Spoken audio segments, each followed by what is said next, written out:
Hours after Taliban took full control of Kabul airport after the US troop pullout, Taliban terror ally Al Qaeda mounted a pitch for shifting focus to Jammu and Kashmir. The deadly Taliban Al Qaeda duo pose a real threat to India and to the rest of the world.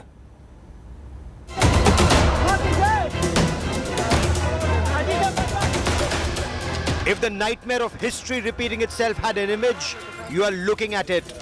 The man on your television screen is Aminul Haq, a top Al Qaeda leader, a close aide of Osama bin Laden. Seen here being welcomed back to his native Nangarhar province after it fell to the Taliban.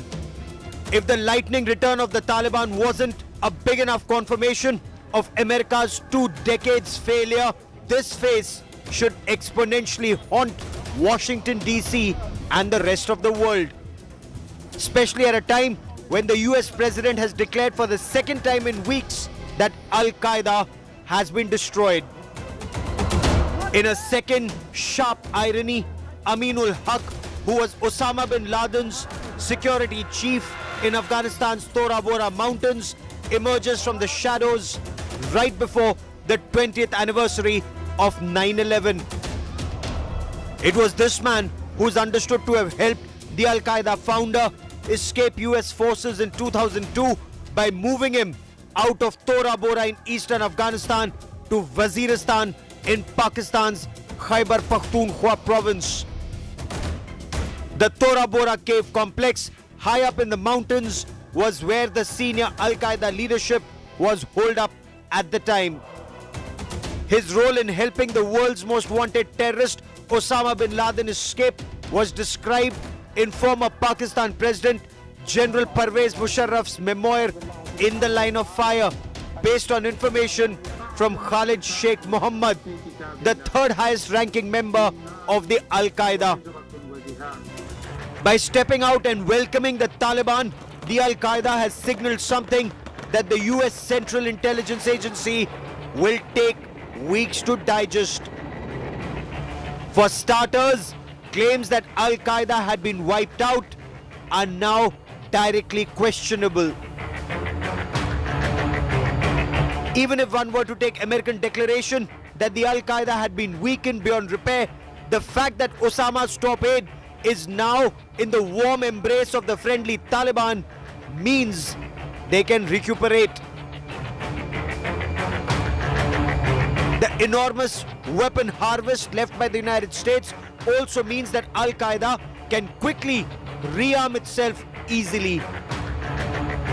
But the development isn't just a wake-up call for the United States, but directly for India as well. The Al Qaeda has sent up a declaration for war for an Islamic caliphate that includes Kashmir. A detailed statement issued by Al Qaeda after Taliban's takeover is a call to arms to liberate so-called Islamic land from the clutches of the enemies of Islam.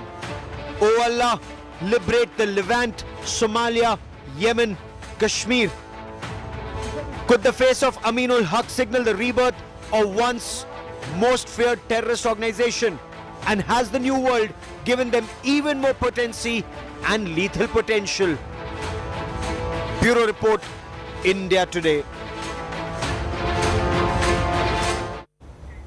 So the resurfacing of Al Qaeda terrorists and commanders in Afghanistan has once again brought to fore the relationship between Taliban and one of the world's most dreaded terrorist organizations, the Al Qaeda. The two are at times considered the same. They're seen as similar. They've often cooperated closely, but they do have their differences. So let's talk about the differences between Al Qaeda and Taliban. Al Qaeda, and if I give you a little history, founded by Osama bin Laden between 1988 and 1990, led by his second-in-command, Ayman al-Zawahiri, after Osama bin Laden was killed near Pakistan Military Academy in Kakul, Abbottabad. Taliban was founded by Mullah Muhammad Omar in 1994, comprised students studying in Pakistan's madrasas to fight against the Soviets in Afghanistan. The Taliban was trained, armed and launched by Pakistan's ISI. Al Qaeda follows strict Sharia, strict Wahhabi Islam. Taliban follows the Sharia, but because its founders and most of its followers were Pashtun, the Pashtun tribal code is added to the Sharia. Extremely strict, quite radical. Al Qaeda is based out of Afghanistan initially, but then spread out. It's also operated out of Africa. Post 9/11, some of its major terror attacks were in and out of Africa. They've been involved in a series of global terror attacks, including in the United States, most significant 9/11. Taliban, based in the AfPak region, it took control of Kandahar in 1994, Kabul in 1996, ran a Taliban government. Taliban ran a government in Afghanistan, but they returned to Pakistan after US bombing of Afghanistan post 9/11. Al Qaeda, both Osama bin Laden and Ayman al-Zawahiri supported the Taliban, owed allegiance to the Taliban, gave them funds in return for territory and for freedom of operation. Taliban incidentally had differences of opinion with the Al Qaeda on two major issues. The plot to target the Saudi royal family. Al Qaeda, Osama bin Laden wanted to target the Saudi royal family. The Taliban wasn't okay with it. In fact, had cooperated with Saudi intelligence, almost handed over Osama bin Laden, but they didn't. Incidentally, Taliban also claimed that they weren't with Al Qaeda on the 9/11 plot. Al Qaeda went underground, but Al Qaeda continued to support Taliban post 9/11. In fact, Ayman al-Zawahiri gave the current Taliban chief, Mullah Haibatullah Akhundzada, the title of Amirul Momineen, or the commander of all faithful. Taliban, though promised it will not let Afghanistan be used by Al Qaeda or other terrorist organizations like the Islamic State as per Doha Agreement, has turned a blind eye to Al Qaeda resurfacing in Afghanistan. Both Taliban and Al Qaeda have in the past operated together. They've had their differences, but are seen as ideological partners, and the road ahead will be extremely difficult if Al Qaeda and Taliban operate together. Joining me on India First is Lieutenant General Vinod Bhatia, former Director General of Military Operations, someone who studies the subject well. Also with me, Sandeep Unnithan, Executive Editor, India Today magazine, and Geeta Mohan, a Foreign Affairs Editor, joins me from the national capital. Sandeep, you've seen the time when the US bombed Afghanistan, Taliban disappeared, Al Qaeda was in the Tora Bora mountains. Are they partners in crime or partners in terror, or is the relationship much deeper? Gaurav, Al Qaeda and the Taliban share a symbiotic relationship. Now, while on the surface they appear to be completely different, the Taliban is very inwardly focused. It looks at controlling Afghanistan. The Pashtunwali that you mentioned, they're more focused on ruling and administering Afghanistan, whereas the Al Qaeda is more about the global jihad. It looks outwards. It's about mobilizing Muslims to create a caliphate. And this is what they've been doing ever since their inception, after the fall of the Soviet Union and the capture of Afghanistan. It's also been an organization in search of a base. Now, this is a bit of an irony because Al Qaeda, the word itself means base. This organization has always been looking for a firm base. From Afghanistan, they went to Sudan. They were expelled from Sudan. They came back to Afghanistan in the 90s, where they were sheltered by Mullah Omar of the Taliban. After the fall of the Taliban, they were scattered. They moved into the Pakhtun areas of Pakistan in the Tora Bora regions. Now what you're seeing, Gaurav, is something that we've suspected all along, that the Taliban is back, and so is the Al Qaeda. And I wouldn't be very wrong in guessing that in 10 days' time, that's the 20th anniversary of the 9/11 attacks, the biggest attacks carried out by Al Qaeda, you're going to see a very firm message from the Al Qaeda leader, Ayman al-Zawahiri, gloating, saying that, look, you didn't get us. 20 years later, here we are. Al Qaeda is back. And that's a big threat. Now, that's a big psychological threat to virtually everybody. Before I bring in Geeta Mohan, I want to bring in General Bhatia for a moment. General Bhatia, we want to understand from you, what is being said at this point of time is that the United States failed. It's the faith that's prevailed. At least that is the interpretation that's being given out. And the fact that Al Qaeda and Taliban seem to be coming together. You've had Al Qaeda commanders who are being seen and welcomed as heroes in Kandahar. What does this indicate, sir? The indication is a straight one, the signal to the world that the ideology has won, the Taliban's ideology. Al Qaeda is still there. Al Qaeda is very relevant still. It will reorganize itself and it will be back into business as a transnational terrorist organization, waging jihad, waging global jihad, as Sandeep said. So I think the signals are very, very clear that we as a world, we as India especially, will have to watch Al Qaeda and we'll have to see that they do not, we'll have to mitigate the threat of Al Qaeda, because Al Qaeda threat is real. And so is Taliban. There are linkages between Taliban and Al Qaeda, and the linkages, the animal in the room is Pakistan. I would wonder if Aminullah was also not in Afghanistan, was hiding in Pakistan and has come overboard now, right on the borders itself in any case. So I do feel that we'll have to look at not only Taliban, we'll have to look at Al Qaeda, and we'll have to look at our interests. We've been looking too much at the interests of what Taliban is saying. We should deal with Taliban. I'm not saying go and talk to them.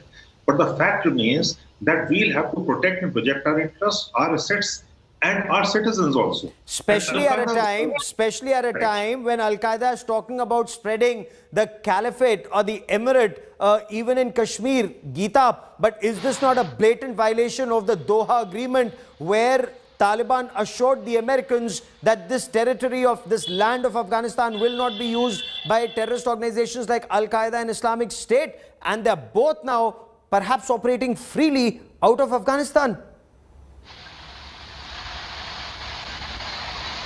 Well, not just that, Gaurav. There have been blatant violations of all components of the Doha Agreement. Having said that, look at the premise under which we've seen the withdrawal of the U.S. troops. President Biden says that the only motive for U.S. to have invaded or to have its presence in Afghanistan was to finish off Al Qaeda, and not for nation building. Unlike the other presidents who spoke about nation building, President Biden said that it was not for nation building but to finish Al Qaeda. This is proof that Al Qaeda has not been finished, and United States of America has left an unfinished job, left in haste, and left a country that is now in dire straits, not just economically, financially, but also in terms of security and their own future. Okay. Now, what is the Al Qaeda as an organization as on date? Let's take a look at some of the information that's available in public domain. Al Qaeda is an organization that's carried out many deadly attacks, as Sandeep Punithan was just giving us more information. Set up in the 80s, operated out of initially Doha, spread to Afghanistan, had some roots established, some roots in Africa. What caused the rapid rise was events that followed 9/11, the attacks on Twin Tower. Al Qaeda recruited approximately 40,000 terrorists across regions. So as of 2002, they had about a core group of 70 terrorists. In 2009, this number grew to between 200 and 300 terrorists. Again, this is the core team of Al Qaeda. Now let's cut to 2020. This core team of 70 to 200 is now between 400 and 600 in the core team. Reports also seem to indicate that these terrorists work in very close coordination. They work virtually in tandem now with the Taliban. Taliban provides the base now in Afghanistan, as is being rumored. But even before that, Sandeep, it's almost like an ideological symbiotic relationship between these two organizations. They may have had differences on targeting of the Saudi royal family, or as Taliban now claims on 9/11. Again, there are conflicting claims on 9/11 from Taliban, but the Al Qaeda based out of Pakistan or AFPAC region, now the fear is, the apprehension is, it will spread to Afghanistan, and from Afghanistan once again to other parts of the world. Absolutely, Gaurav. That is the fear. And if there is one reason that Al Qaeda has not been able to carry out the kind of spectacular attacks in the last 2 decades, is the fact that it's actually lacked a base. And when Afghanistan was controlled by a pro-Western government, and you had the United States and its Western allies there, they were mounting relentless attacks on Al Qaeda. They had displaced them They had pushed them into those AFPAC regions from where they could not launch the kind of attacks that they did in the past. And now the fear is that once you get into you get a country like Afghanistan as a base, you get a friendly Islamic Emirate of the Taliban as your protectors, then you're free to do whatever you please. You can mobilize, you can recruit, you can call in foreign fighters, train them. And this is not something that we have not seen in the past, Gaurav. Yes. I was there 20 years back, and I distinctly recall the sight of former Afghan army cantonments being literally converted into terror training academies, where they were training fighters from across the world, whether it was from Xinjiang or from Pakistan, Yemen. It had become like a global university of terrorism. And that is the fear what Afghanistan is going to turn in now under the Taliban. So that global university of terror, of jihad. Yes, it spread from Afghanistan to Pakistan, but now there's a threat which looms large. General, in your appreciation, General Bhatia, how real is the threat to India in Jammu and Kashmir now that these terrorists have access to, the latest night fighting equipment, night vision devices, light bulletproof jackets, secure communication equipment, helmets, body armor, M4A1, rifles, sniper rifles? How potent is the threat after the Maulana of terror, Masood Azhar, is learned to have traveled to Kandahar and sought both weapons and fighters? Gaurav, yes, the threat definitely is there, and it is multiplied with the Taliban takeover. There are multiple groups out there. You have the Al Qaeda already talking about it. You have the Lashkar, the Jaish, who had gone to help out Taliban. And they will seek their pound of flesh, and the shift to west, from west to east, expected. But the fact also remains, let me assure you, that we have a very effective counter-infiltration grid. We have a very effective counter-terrorism grid. And the people of Kashmir, after 5th of August 2019, have seen relative peace. They have not seen the peace dividend as such because of certain factors, especially economic development, which has not really taken place because of the COVID and other things, and it takes time. But they have seen relative peace, and that relative peace is what drives a silent majority in making sure that they will not give the support that easily, or they will not give the support of foreign terrorists. And foreign terrorists have not been welcome in Kashmir ever. Even when earlier in the 90s, when the foreign terrorists came, we used to call them foreign terrorists in the 50s. You find the people of Kashmir didn't like it. There is a difference between a foreign terrorist coming and residing in Kashmir and doing things out there, than those who have been from Kashmir who gone to Pakistan and trained and come back. But the point remains, sir, the first line of defense, whatever is our first line of defense, troops at the LC, they would become more vulnerable to these terrorists having modern equipment like night vision devices. Will our casualties at the LC increase? Will we also have to modify tactics accordingly? Geeta, Doha talks between Ambassador Mittal and Stanikzai, Sher Abbas Stanikzai. India said Afghan territory should not be used for anti-India activities. But from images that we see, from information that is filtering out, how free would Taliban be of Pakistan control to be able to fulfill these commitments? Or will Taliban end up being a proxy of Pakistan and actually end up giving Pakistan the plausible deniability? Well, Gaurav, there can be no plausible deniability if there are Jaish and Lashkar terrorists who work out of Afghanistan and work with Afghan militants and act against India. Pakistan will be caught. Having said that, the bigger question over here is with regards to whether if the Taliban is going to be at the beck and call of Rawalpindi or whether they're going to act on their own. If we go with the past experiences, it doesn't seem like they're absolutely going to listen to Pakistan.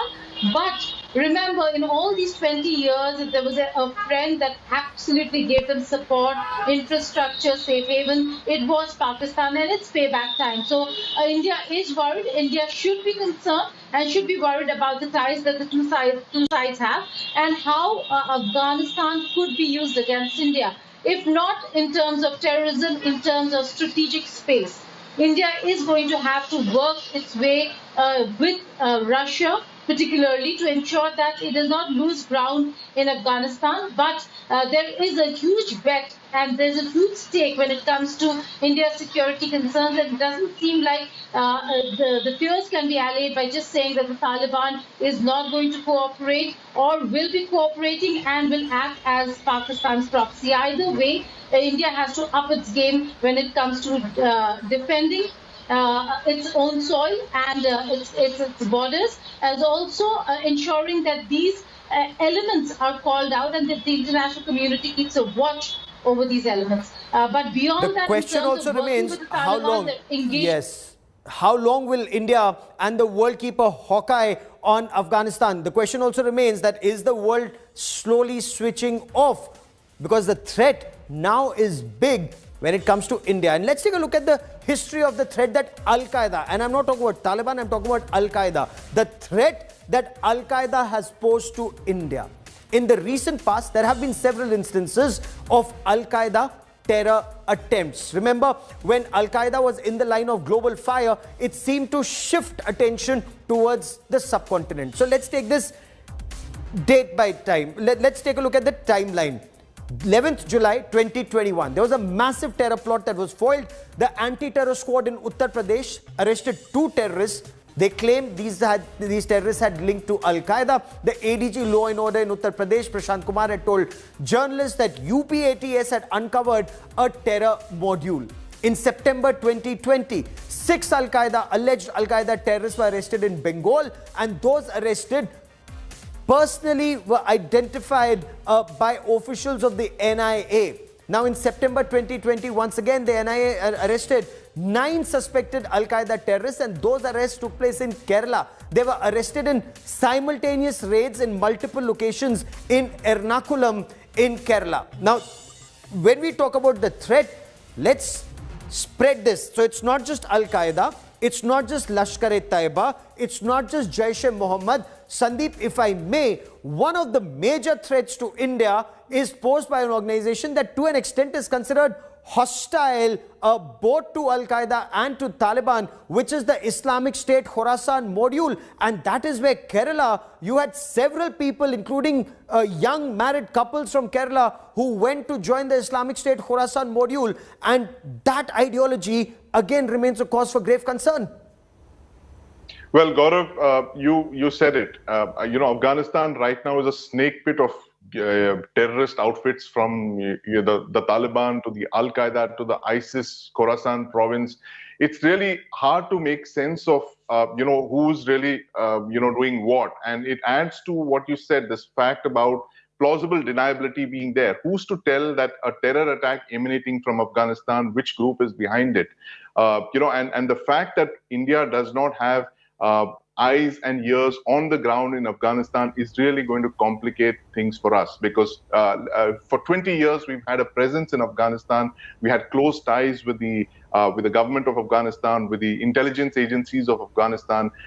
That's all changed post 15th of August. We don't have any eyes and ears on the ground. I hope we do. I hope our intelligence agencies are working on getting assets in Afghanistan to tell us what's going on, because it's an extremely worrying situation, what you've painted. The sheer number of groups there who would all want to carry out spectacular attacks, come to global attention the way Lashkar-e-Taiba did with the Pakistan deep state post 26/11, because they've tasted blood, Gaurav, with the fall of the government in Afghanistan, and they sure as the sun in the sky would want victories. And you've hit the nail on its head. They've tasted blood. They've tasted blood. Now, two major, look at the commentary that's emerging. They've defeated 2 superpowers, USSR and then the United States of America. What's the only challenge that this ideology faces?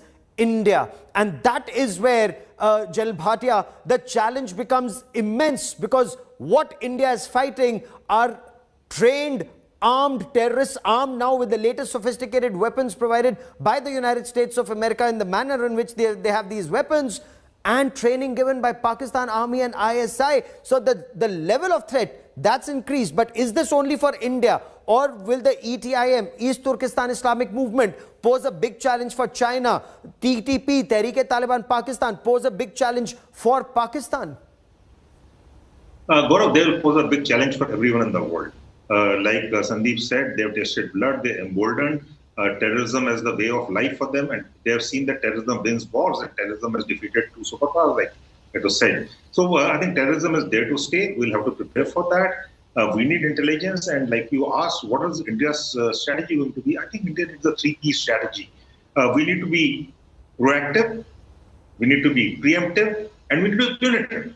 All these three have to combine together, and if they come towards our side, we know how to take care of that. It's not that we cannot. We'll change our tactics. We'll see the modus operandi, and we'll up our strategy and tactics both. We have a battle-hardened armed forces, and we have a very effective counter-infiltration grid, like I said. It's not easy for them to pay a cost, and we'll have to raise the cost not for the Al Qaeda and the terrorists who come across, but raise the cost to the Pakistani army. Because without their support, they cannot come towards the line of control. Yes. So it's all a question of being punitive about it, and we have shown our determination, a particular military will, Uri and Balakot, and I think Pakistan will be very chary about crossing our deadlines again, because they'll have to pay a cost for it. So we'll have to keep talking about it. We have to keep talking about punitive operations, about preemptive operations, about proactive strategies. So that is what we need to not only talk about it, prepare for it. So that is where I think our defense line lies. It doesn't lie in just defending the line of control. It lies in being proactive. Geeta, is that a thinking general? I completely agree with you. From Afghanistan to come to India, terrorists will have to cross Pakistan. It cannot happen without the support of the Pakistan deep state, Pakistan army. But the plausible deniability that Pakistan looks for, Geeta, you're absolutely right that when it comes to Lashkar-e-Taiba and Jaish-e-Mohammed, India can nail it. But these new terrorist groups that keep emerging every other day, they keep changing their names just to ensure that they can avoid global sanctions or US pressure at a time when Taliban wants US aid, UN aid, support from countries. Stanikzai met India. I'm sure they'd be looking for some kind of support even from India, more than just recognition. But how do we ensure that we stay safe from terrorists who've tasted blood, who've tasted victory? Well, Gaurav, let's look at it this way. It is not about Afghanistan. India can engage the Taliban. Taliban is seeking global legitimacy, and so they will be a little careful. But it's about the position of disadvantage that India is moving from here on, which is to say that Pakistan now does not have to focus its military energies on its western front. They are going to be completely focused on their eastern front and not their western front. That is going to be a huge pressure for India. Earlier, we had a very friendly Afghan administration, and it's the reason why there was enough pressure on Pakistan to keep its military on the other side of the border with Afghanistan, in the AFPAC side. But now, with the Taliban in place, with the entire space now given up by the Americans, they do not have to really focus their energies there. And if they're going to focus their energies in the India-Pakistan border, then that spells a lot of worry for India. So it's not just about whether if terrorists can pass through, will find space or not. It's about the cover that now these terrorists will get, the focus and the energy now that will be spent on Kashmir by Rawalpindi, the focus that terrorists will spend in terms of how they're going to act against India. But is Pakistan extremely confident? Is Pakistan extremely confident about the Durand line and that the Taliban will respect the Durand line? Because which Pashtun leadership, whether it's a democratically elected one or Taliban, can accept the Durand line? It hasn't happened so far in the past. We are hearing conflicting reports about that. Then Tehreek-e-Taliban Pakistan, can Pakistan actually remove its forces from the AFPAC border? We'll talk about that in greater detail in just a moment. But what's happening in Afghanistan right now? Taliban government is trying to, the Taliban administration is like trying to form a government at this point of time. What we know is that the presidential face of Taliban, that is, some argue, Mullah Abdul Ghani Biradar, he could be forming the government in Kabul. with possible formation of an Islamic emirate. That's the agenda. Now, Taliban has a 3-day meeting of the Leadership Council. This was held in Kandahar. This was chaired by the Supreme Leader of Taliban, which is Mullah Haibatullah Akhundzada, Taliban leader Mohammad Stanikzai, Sher Abbas Stanikzai, who met India's Qatar envoy in Doha yesterday, is likely to play a key role in the next government. You also have then Sadr Ibrahim, a Taliban commander, who he's considered as an expert in roadside bombing. He's likely to be the home minister or play a role in the interior security of Afghanistan. Amidst all this, the ground situation in Afghanistan appears to be getting from bad to worse. Taliban supporters paraded coffins draped in the American flag in Khost. This was amidst celebrations by Taliban. The long-running economic crisis appears to be getting worse. Afghan currency appears to be losing value. There is a shortage of food already. Some of the Afghan foreign reserves held abroad are frozen and as of now beyond the reach of Taliban.